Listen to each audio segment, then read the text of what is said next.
Welcome back to the channel, everyone. It's your pal NOMZ here, and wouldn't you know it, I'm back talking about the MCU for the gazillionth time. No, but seriously, I appreciate your love for these videos, and while I have virtually no desire whatsoever to indulge any of the MCU's future productions any further, barring again just a few exceptions, I really do enjoy discussing the state of this ever-declining franchise, which is basically in the toilet at this point. And while, make no mistake, there is certainly still some money to be made from the franchise, Marvel shittios and Kevin Feige are essentially parading around a corpse at this point. The irony behind the downfall of the MCU is that once upon a time, every other franchise out there was trying to replicate their success by producing really terrible imitations of what the MCU was actually doing. The most shameless examples would be the DCEU and, at the time, the newly established Disney Wars that was newly purchased from the legendary George Lucas and once known as the ever-beloved Star Wars saga. Those were indeed better times. But after the success of the Avengers, every other film franchise out there was trying to become the Marvel Cinematic Universe. But after Marvel's mountain of disappointments, we've essentially come full circle, and the MCU has now become Disney Wars and the DCEU. That is one big pile of shit. Relying on excess and half-baked productions with god-awful writing, inconsistent continuity, and continuing to accelerate their output to get as much product out the door as possible without taking their time to develop the characters and story first. The aim of this video is to outline how and why the MCU was able to keep, captivate, and grow an audience for over a decade, and what has since changed with the way that Marvel Studios and Kevin Feige have decided to helm their billion-dollar franchise, and why it's very unlikely to recover from this downward spiral. And that is due to what I firmly believe, and will dissect in earnest, what exactly was Marvel's biggest mistake. Now, this is a problem I've only briefly spoken about in my past videos on the MCU, but the more thought I gave it, the more I realized this topic really needed its own video. And for a change, I thought maybe I could bring something a little more constructive to the discussion. Granted, I love making fun of the current state of Marvel as much as the next person. After all, the franchise, company, and people in charge have done enough to piss me off so much to the point that I hold no remorse whatsoever for how I speak about them. And that's not going to change, but where has Marvel truly fucked up the most with their franchise? Which aspect in particular, which, until it's corrected, is going to keep the franchise's corpse rotting out in the sun without any resurrection aside from the necromancy currently on display with the multiverse saga? When breaking down why the MCU is so terrible nowadays, it's easy to point at the terrible writing, some of which is enough to haunt your dreams, and yes, while the writing has, in many ways, broken the MCU's continuity to the point where it's pretty much impossible to truly recover, I don't think that's what's going to keep the largest portion of the audience away from theaters. Continuity issues aside, bad writing in the MCU is mostly self-contained, and when it comes to moviegoers, the general mentality is, oh, well that sucked, maybe the next one will be good, or, wow, that was terrible, maybe the next one will fix it. What I'm trying to say is, most people are perfectly willing to give the next film a chance, despite the awful writing. Hell, you can say they're kidding themselves, you can say that they have low standards, you can even say they don't know what makes a good movie, or whatever, but that's irrelevant to the point, because the bottom line is these audience members just want to enjoy movies at the end of the day. Bad writing is one of the biggest contributing factors as to why the MCU has declined, and I've discussed this ad nauseum, as well as many others who have, to the point where Marvel having bad writing has become the water is wet of internet criticism, and a bright 10-year-old would do an adequate job breaking it down.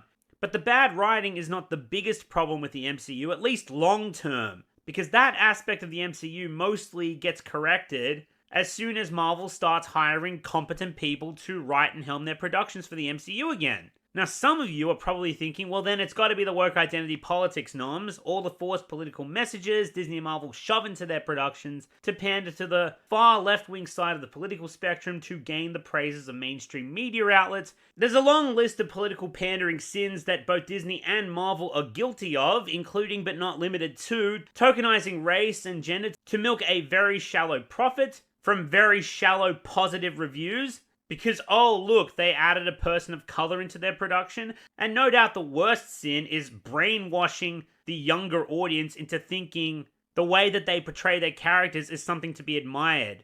As an adult, imagine, if you can, growing up being told that this is supposed to represent female empowerment and what it should look like. So I'm an expert at controlling my anger because I do it infinitely more than you.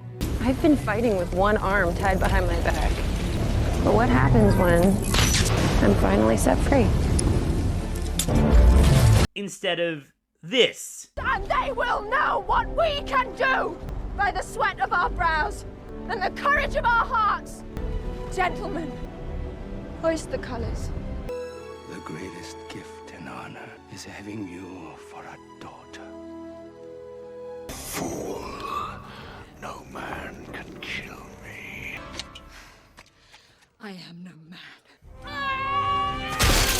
All of the above notwithstanding, the work identity politics of the MCU might be the most anger-inducing problem that the Marvel-created universe currently possesses. And yes, it is driving people away, but once again, it is merely a contributing factor to the decline of general audience interest in the product. But again, it's easily fixed by just not inserting woke identity politics into the movies. If they were simply removed, or the movies were made without the goal of shallow political pandering or younger demographic gaslighting, then this problem almost instantly goes away if the woke political pandering isn't inserted into the movies in the first place. Then instantly the audience will find themselves enjoying the Marvel Cinematic Universe much more and would likely keep coming back, if just knowing for a fact they weren't going to be very disingenuously preached to, or being forced to have to sit through a very hypocritical lecture by Marvel and Disney that makes you want to claw your eyes out. So that finally brings us to what I believe wholeheartedly is the biggest problem currently with the Marvel created universe, that Kevin fuckhead Feige and Marvel shittios is either refusing to fix or simply being mandated by Disney not to do so, and that is the fucking ludicrous bloating of the MCU. This series, saga, or whatever the fuck ever you want to call it, in addition to becoming a parody of itself in the current year, plummeting past our lowest expectations to the point that disappointment has become all but a foreign concept to much of the audience because it's no longer a tragedy. It's a fucking comedy. He almost tasted that. Num num num num, eat it up. Go play okay, 3, 2, 1. You know I'm the hottest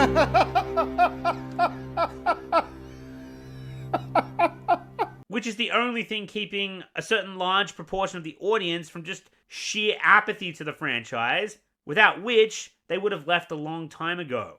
Apathy is death, worse than death, because at least a rotting corpse feeds the beasts and insects. But now with that apathy, and even if the contributing factors are fixed, those being the atrocious writing and the cringe-inducing woke identity politics, how the fuck is anyone meant to get reinvested in what's going on when the MCU is all over the place? Every new installment assumes you're caught up with the franchise, which for the most part is fine. That's how sequels work after all. A recap in the prologue is a good way to nullify some confusion if fans aren't up to date. Granted, I'd argue at this point, not being up to date with the MCU would actually be a good thing since you don't have to endure the MCU Phase 4.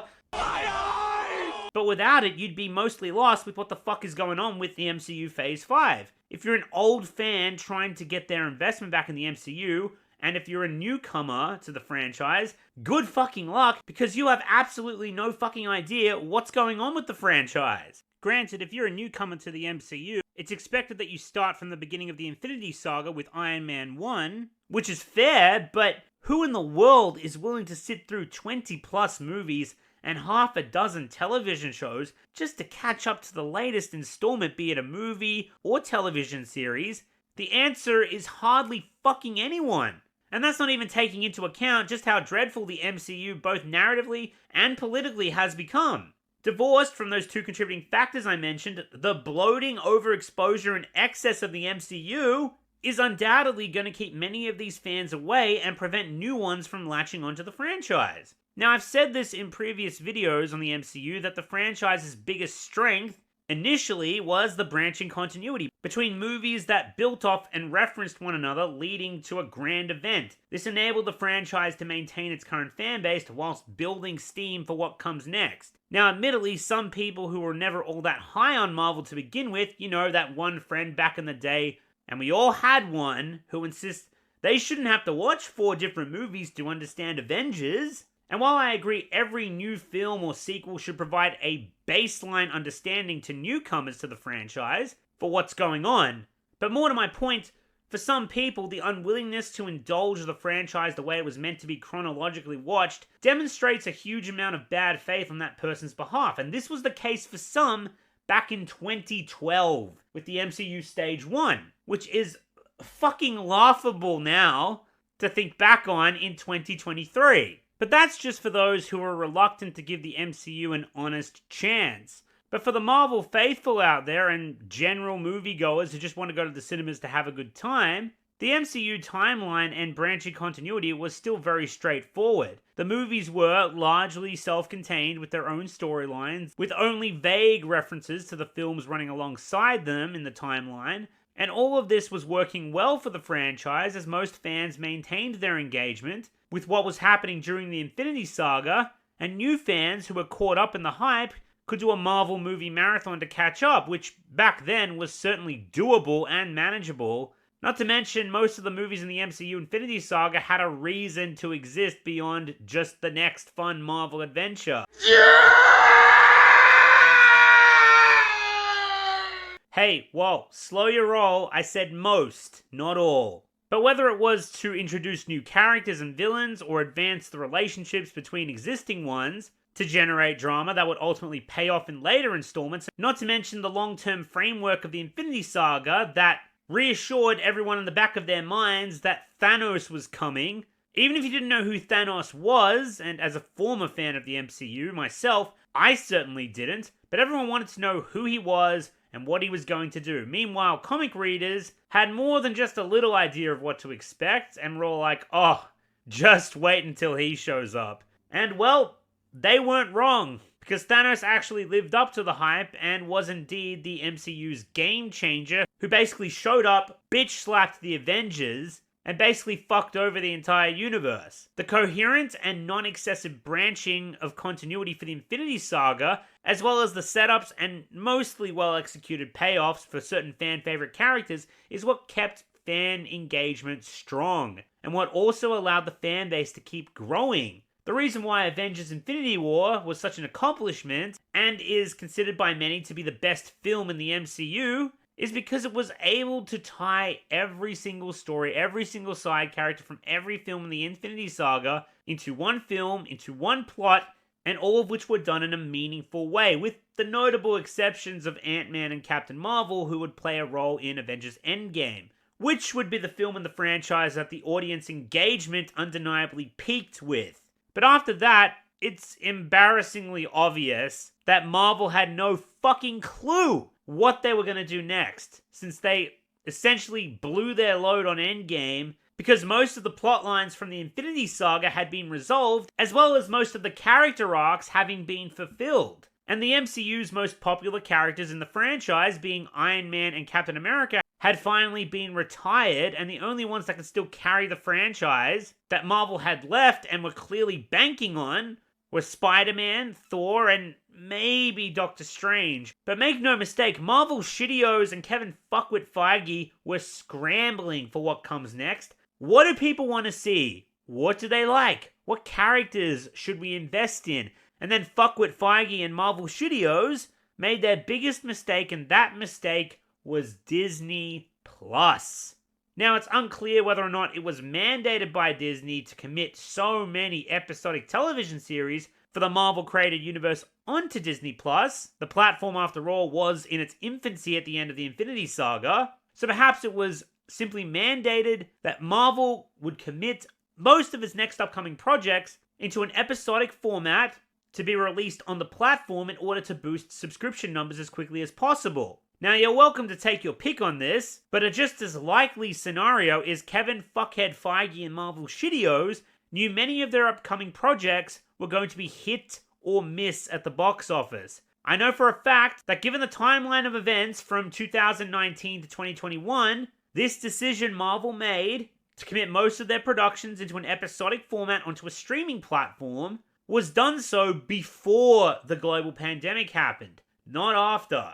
So that wasn't a factor in Marvel being worried about not being able to turn profits with cinematic releases. It was simply, as I have said before and will happily repeat right now, they had butt fuck nothing to go off outside of a handful of already established characters that could still carry the franchise and push it forward, but most of those characters were just sidekicks, really, and or background characters that they didn't really have large fan bases of their own dedicated to them. They were always carried by other more notable characters. I can't carry it for you, but I can carry you! Unfortunately, that is what the majority of Marvel's Phase 4 productions were centered around. But now, these side characters who were carried for most of the Infinity Saga were all of a sudden meant to carry their own productions, and thus, had they been cinematic releases, this likely would have meant that they would have bombed at the box office, so Marvel Studios thought it best to play it safe and just release these productions on a streaming service instead and save themselves the embarrassment. But this, I firmly believe, was a much worse decision for the long term, because it would have been hard enough for these B, C, and D characters to carry their own movies, but now they were expected to carry an entire episodic series on their own. Without some very strong writing, it's a recipe for disaster, and that's unfortunately what we got, because regardless of who made the decision or why, what we ended up getting was over half a dozen mediocre to outright shit episodic series about characters that were never all that popular to begin with the exception being Loki, which, make no mistake, was the only reason that shitfuck of a series did well enough to warrant a second season. And for some of these characters, this was their introduction to the Marvel audience. And with the exception of Moon Knight, the reception was absolutely abysmal for both the characters and Marvel as a whole. She-Hulk smash. Oh my god, my insides are on fire! But guess what? You gotta sit through it. If you want the full story, the full Marvel-created universe experience, you gotta watch and listen to nails on a chalkboard for hours on end just to walk into the next release, ready to digest likely the next mediocre or outright garbage installment. Now sure, the Infinity Saga wasn't all sunshine and rainbows either. No doubt it had the occasional dumpster fire or meh installment, but those were few and far between, and the time sink, by comparison anyway, was minimal. You may not like the Incredible Hulk or the first Thor movie or Iron Man 2, but the Avengers was the payoff that made the time sink worth it. And the time sink for the MCU Phase 1 was about as long as the Lord of the Rings trilogy extended editions. Long, but doable over a weekend. Then Phase 2 and Phase 3 became more bloated and expansive with the continuity and characters, but the productions were limited to just movie releases that needed to run around 2 hours each, and even that was still working because A, the writing for Marvel was much better back then than in the 2020s, B, Marvel was still very clearly and coherently building towards an end goal, and C, the franchise was still carried by fan-favorite characters that earned an investment from the audience. Phase 4, on the other hand, had none of those things going for it, and Marvel still expected the audience to commit to an even greater time sink in order to indulge their now bloated dumpster fire of a product. To put it in perspective here, the entire MCU Infinity Saga is around 49 hours long. 23 movies that, for the most part, were made with a singular overarching goal in mind. The MCU Phase 4, on its own, as of the release of Ms. Marvel, is 50 hours long. Holy Jesus. What is that? What the fuck is that?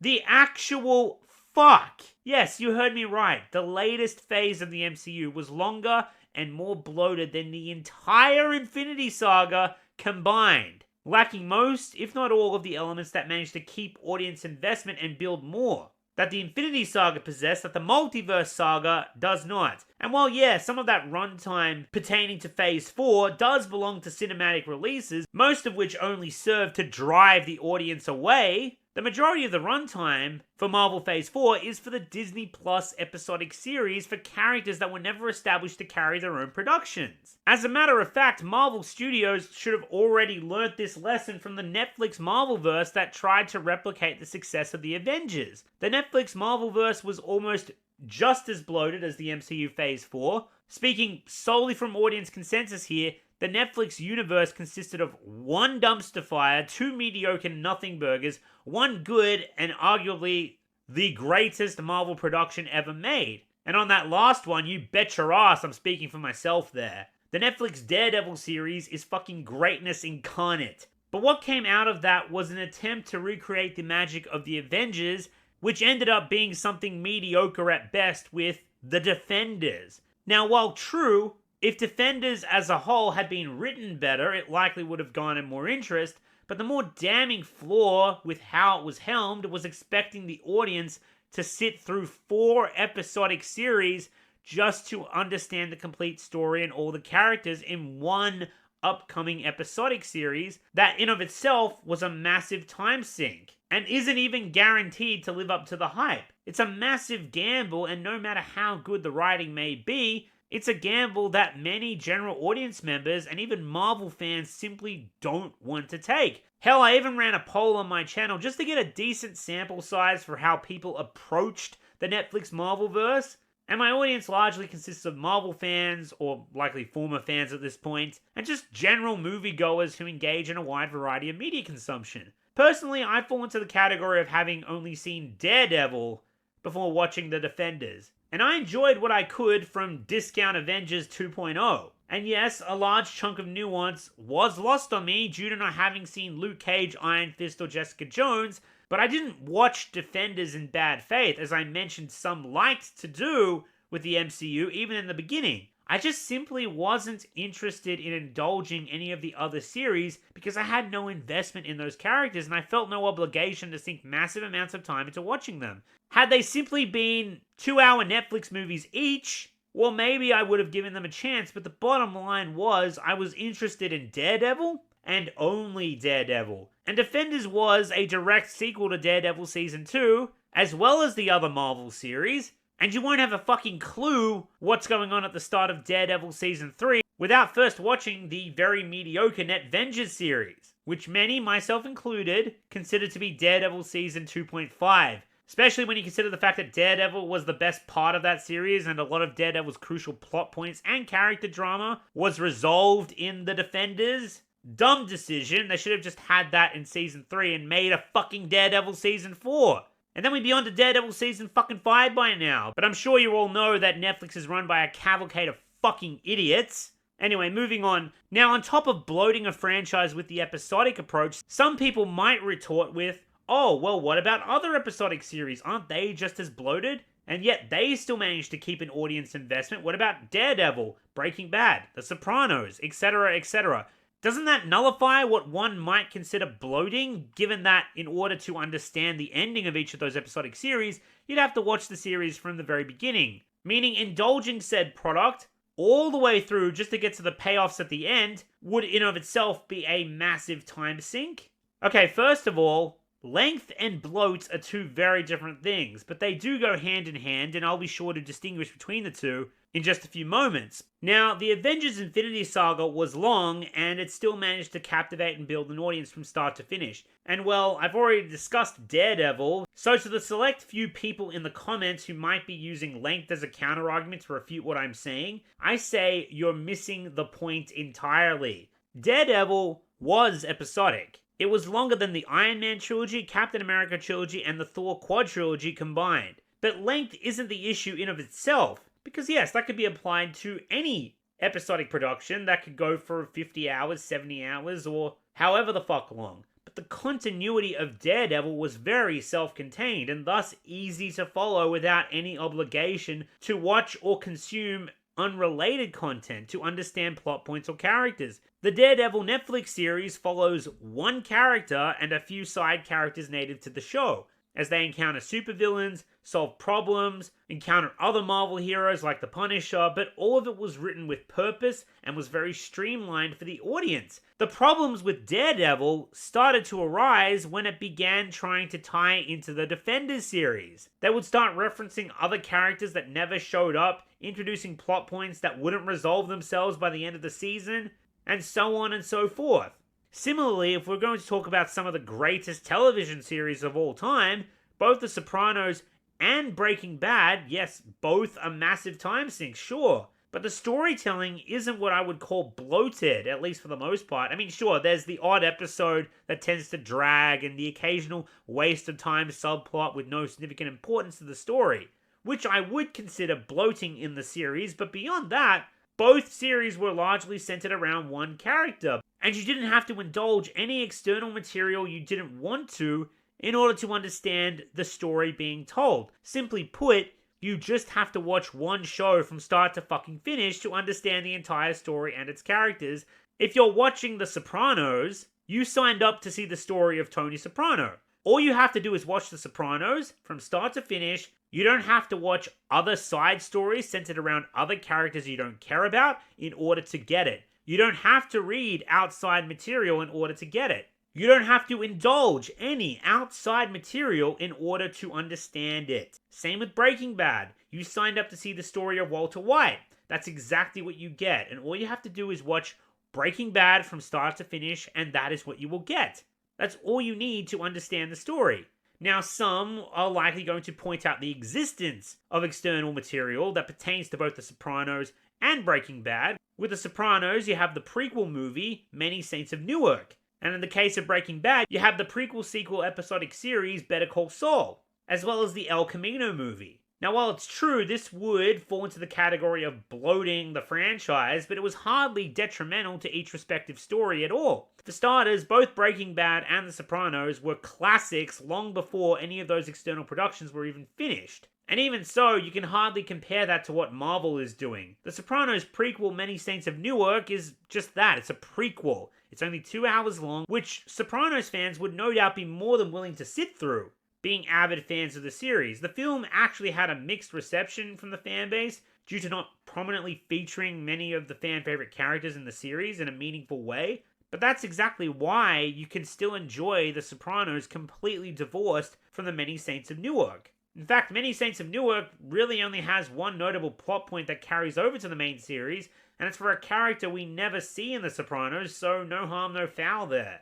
Back to the Breaking Bad franchise, in the case of El Camino, it followed a fan-favorite character in a Breaking Bad epilogue movie that immediately follows the events of the Breaking Bad finale. Hell, it's even in the title, El Camino, a Breaking Bad movie. So no confusion there, and once again, it's only a 2-hour movie which, like The Many Saints of Newark, fans were more than happy to indulge. On the other hand, Better Call Saul is a much better example since it's an entire series and thus a major time sink, which we will get back to in a moment, but like Breaking Bad, it's largely self-contained. With Better Call Saul, you signed up for the story of Saul Goodman, and that's exactly what you get, along with the backstories of several prominent characters in the Breaking Bad franchise. But it's largely understood with how the show is written and marketed that you should watch Breaking Bad first. But you can, for the most part, watch Better Call Saul with no knowledge of Breaking Bad whatsoever, outside of a handful of flash-forward sequences that are mainly inserted for fan service anyway and aren't all that plot relevant to Better Call Saul, at least until you get to the ending where Breaking Bad becomes directly relevant. And again, yes,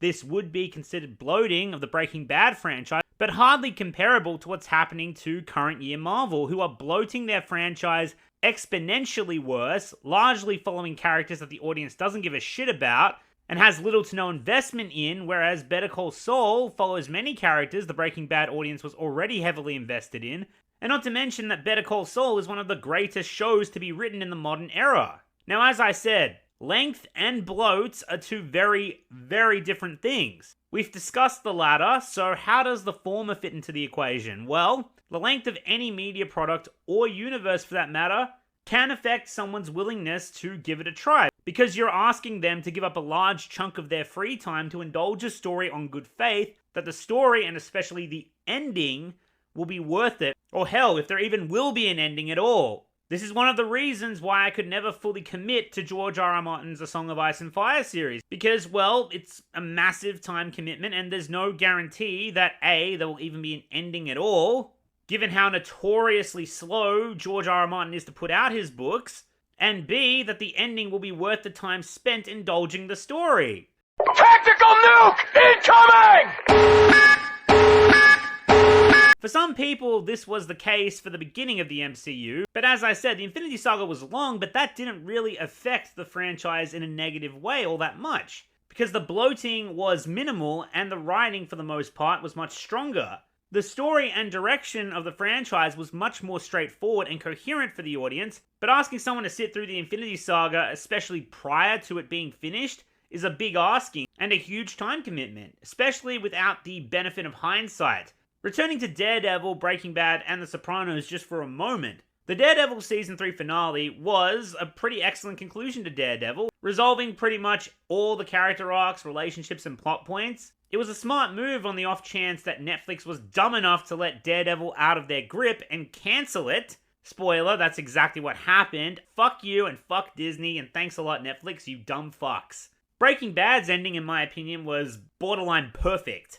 And the only plot points that weren't resolved with any finality were written so well that they were fine enough with being left ambiguous. But for anyone who had an issue with that, those plot points were resolved in El Camino and Better Call Saul anyway. It's just that they were never really needed. As for The Sopranos, the series is without a doubt one of the greatest of all time, but it also, especially at the time of its release, had one of the most abrupt and ambiguous and divisive endings of all time that, despite its initial mixed reaction, has garnered so much praise in the following years and is still being debated to this day.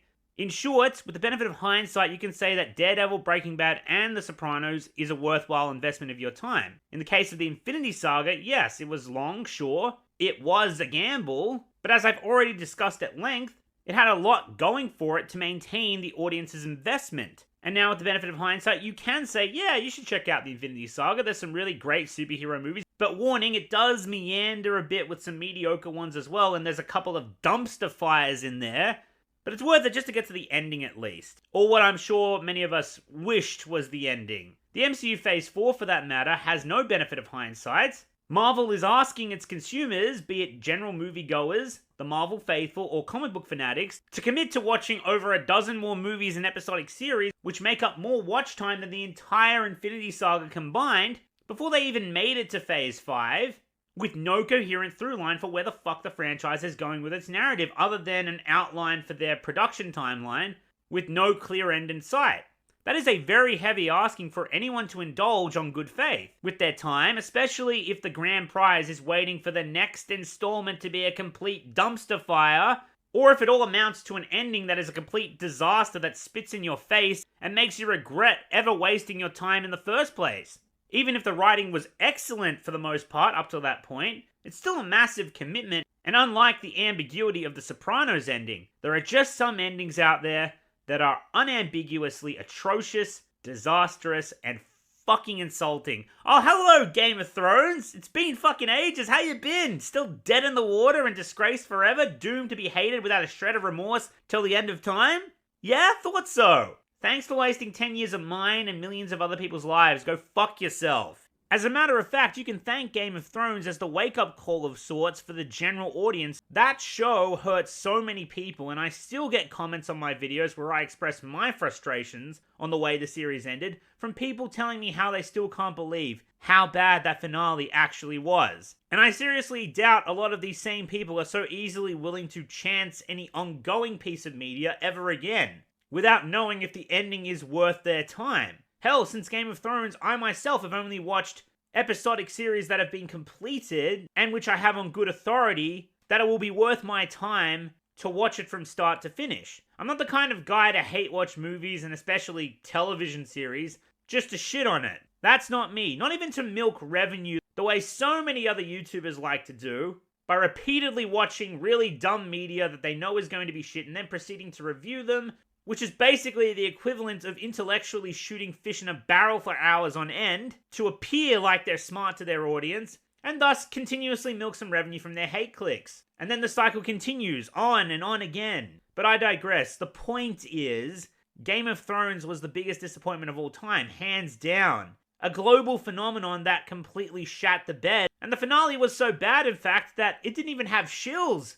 The Last Jedi had shills. Game of Thrones did not. Let that sink in. And yeah, as a result of this, I and many others refuse to indulge any ongoing series ever again unless we can binge the complete series from start to finish instead of watching only portions on a yearly basis, rewatching them for clues or just sheer leisure, coming up with theories, countless conversations with friends whilst waiting patiently for an ending that might suck. Hell, Game of Thrones was the introduction to making friends at my university. Seriously, all you had to do is stand next to someone, pretty much anyone, and say, "So, did you see Game of Thrones last night?" A few minutes later, you're having drinks with them at the bar like you've known them your whole life, and voila, you got a new friend. And yeah, this went on for a decade. All of that speculation, all those theories, all that fan anticipation, and all that time investment for a giant slap in the face. Since Game of Thrones, there's only really been 2 exceptions I've made with sinking my time into an ongoing series where I have no idea what the outcome of the ending is going to be. Those being Cobra Kai and Better Call Saul, and if any series has earned mine and everyone else's investment, you bet your ass it was Better Call Saul. The MCU Phase 4 is kind of like if Game of Thrones was exponentially more bloated,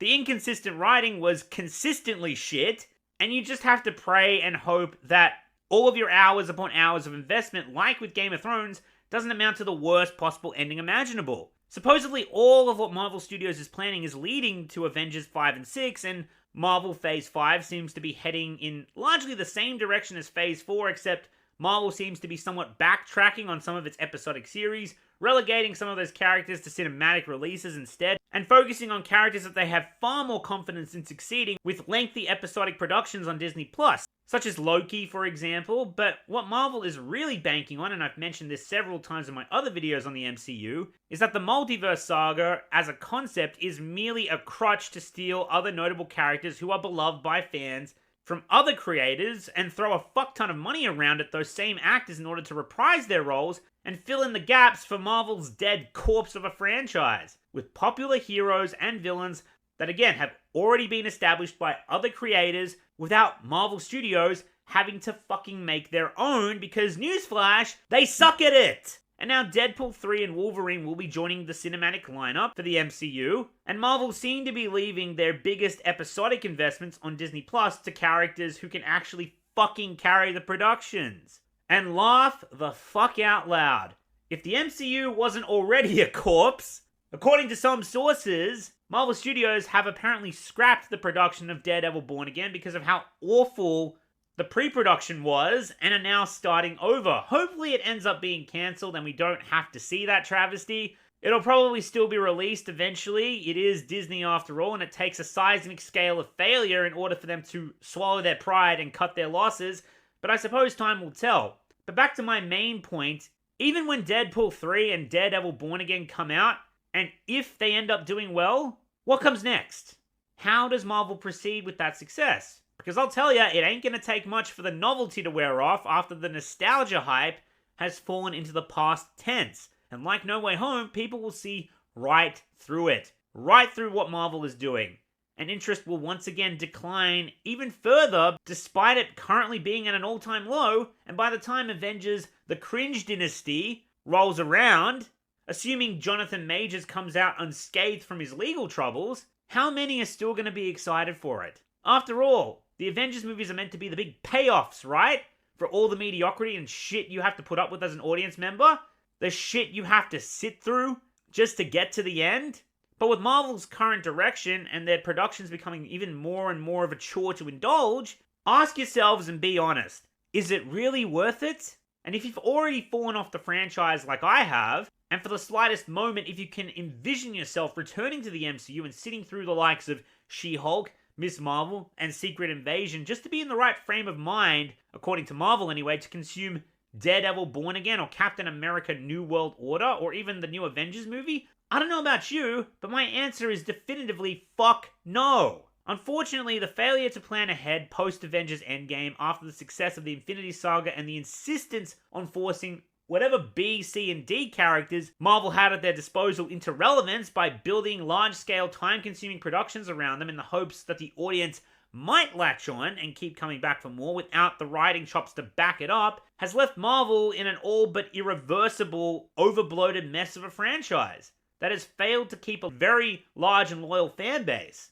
and has inadvertently completely alienated the possibility of captivating new ones. Which is why, once again, Marvel is turning to other creators and their assets and nostalgia baiting like a motherfucker in the hopes of once again sparking audience interest and begging fans to come back because, oh look, it's your favorite superhero played by your favorite actor from your childhood. But what Marvel is doing here is a short-term solution that may or may not pay off, and even if it does, it doesn't solve the problem. It's putting a band-aid on a black hole. And the audience engagement, excitement, and profits are just going to keep slipping through their fingers into the void until there's almost nothing left for the franchise at all.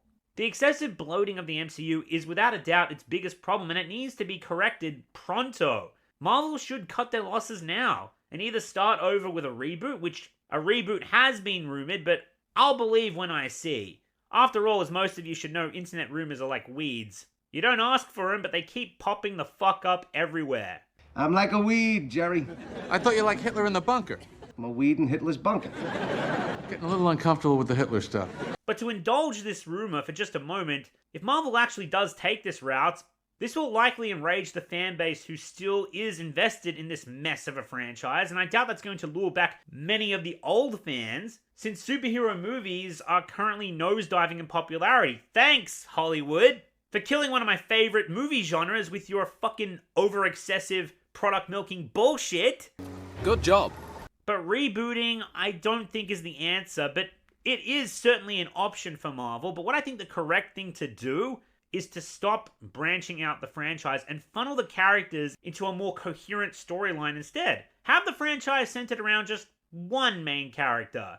Hell, maybe two even. Spider-Man and Daredevil would be the obvious choices, or whoever Marvel Studios decides.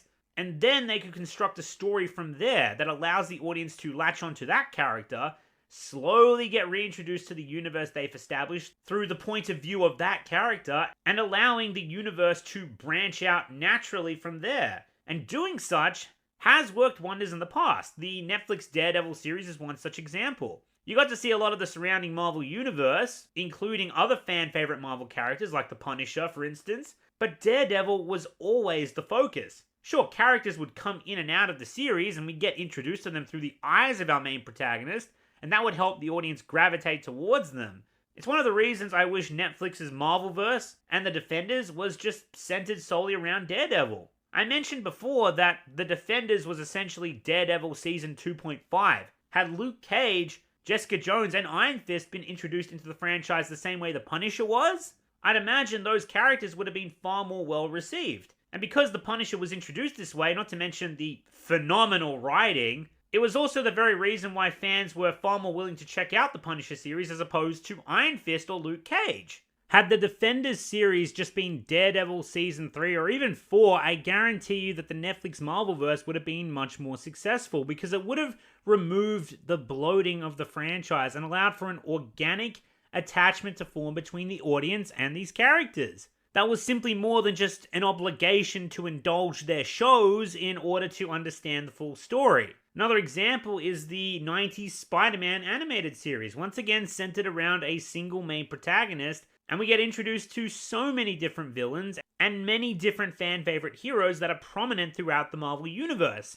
And there is minimal bloating throughout the series. It's streamlined, it's coherent for the audience, which again allows them to form an attachment to these characters. And I'm talking about a lot of characters here. Hell, this was before the great licensing wars when Marvel was close to going out of business and companies were buying up their IPs left, right, and center. Meaning Spider-Man interacted with the X-Men, the Avengers, Blade, and even Daredevil. Hell, that was one of my personal favorite episodes. In fact, hell, it even takes the time to show the audience Daredevil's backstory.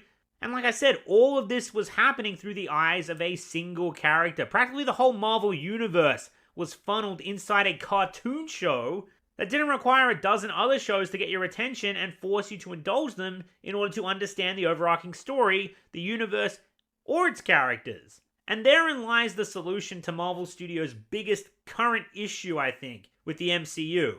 Yes, the writing is atrocious, and yes, the politics are god-awful cringe and absolutely disgusting to behold, especially since, once again, much of this is targeted at the younger demographic, disguising itself under the family-friendly reputation, which both Disney and Marvel have accrued over decades, now being exploited by the corporate suits who have taken control of each respective company and are exploiting them for agendas that would make Walt Disney and Stan Lee crap lightning down from the heavens if they haven't already. And yes, all of that needs correcting too. I wholeheartedly acknowledge that.